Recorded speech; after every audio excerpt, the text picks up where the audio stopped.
पाठ नंबर 4 पढ़ने जा रहे हैं, जिसका शीर्षक है कठपुतली। यह एक कविता है। इस कविता के कवि हैं भवानी प्रसाद मिश्र।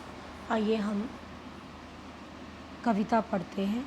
कठपुतली गुस्से में उबली, बोली ये धागे क्यों है मेरे पीछे आगे, इन्हें तोड़ दो, मुझे मेरे पाँवों पे छोड़ दो। सुनकर बोली और कठपुतली की हाँ, बहुत दिन हुए हमें अपने मन के छंद छुए। मगर पहली कठपुतली सोचने लगी, यह कैसी इच्छा मेरे मन में जागी।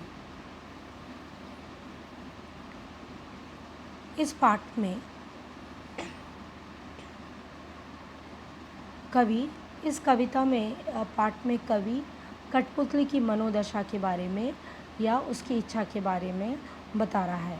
इस कविता में कठपुतली स्वतंत्रता की इच्छा में स्वयं अपनी बात व्यक्त कर रही है। उसके समक्ष स्वतंत्रता को सरोकार मानने वाली चुनौतियां हैं। धागे में बंधी हुई कठपुतली पराधीन है, मतलब गुलाम है। इन्हें दूसरों के इशारों पर नाचने से दुख होता है। दुख से बाहर निकलने के लिए एक कठपुतली विद्रोह कर देती है, पर अपने पाँव पर खड़ी होना चाहती है।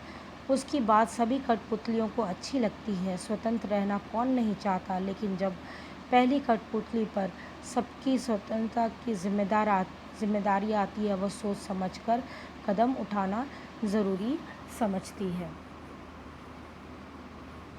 आइए बच्चों, इसमें कठिन शब्द देख लेते हैं। और अन्य भी, मन के छंद, मन की भाव। अब इसके भावार्थ देखते हैं।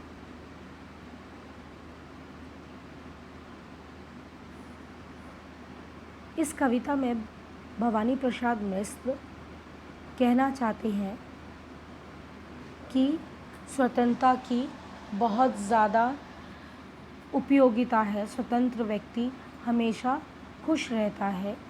इसमें कवि ने अपनी स्वतंत्रता की से सचेत रहने को कहा है। कठपुतली जो दूसरों के इशारों पे नाचती है, एक दिन गुलामी से तंग आकर बोलती है, ये धागे मेरे शरीर के आगे पीछे क्यों बांध रखे हैं, तुम इन्हें तोड़कर मुझे स्वतंत्र क्यों नहीं कर देते हो, मुझे अपने पैरों पे खड़ा क्यों नहीं कर देते हो।